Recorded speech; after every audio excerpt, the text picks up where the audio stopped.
Continuiamo le interviste col mister del Montebello, Oscar Oviedo. Allora, c'è poco da fare, il Montebello ha creato almeno tanto quanto il Montecchio Precalcino, perché ci ha messo un impeto, ci ha messo una passione, un'intensità incredibile. Cosa è mancato alla fine?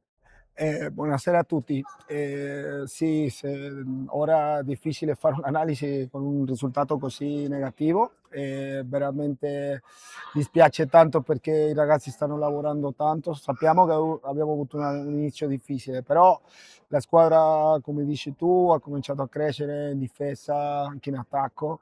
E purtroppo non è mai arrivato il gol, non siamo entrati in partita e poi Sì, abbiamo pagato caro questo, che loro magari erano più tranquilli, hanno trovato subito il gol all'inizio, subito il secondo tempo, cioè siamo andati 2-0 il primo tempo, subito il secondo tempo si sono messi con 2 gol 4-0 e lì niente, tutta la partita in crollato salita, forse di siamo, testa. Sì. siamo crollati un po' di testa e dispiace tanto perché i ragazzi stanno lavorando tanto, sappiamo che il problema nostro è che i risultati non ci aiutano e niente, si continuerà a lavorare duro perché questa squadra vuole far bene, vuole dimostrare che può fare molto di più e E ve lo sicuramente meritate, e ve lo meritate io li perché accompagno perché c'è stata anche qualche sfortuna, davanti c'era un certo Adrià Català che lo mamma. conosciamo, non c'è niente da dire, però quel colpo col casco e i due pali che avete preso, insomma, veramente se entravano, forse davano quello sblocco che poteva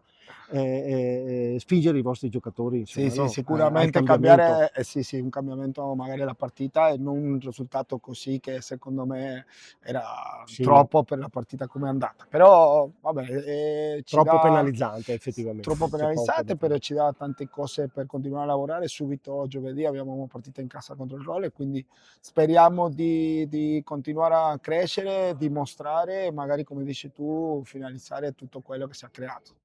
Grazie Oscar per la tua positività e in bocca al lupo per i prossimi incontri. Grazie a te e Grazie e saluto a tutti. buonasera, Buonasera a salute a tutti. tutti voi.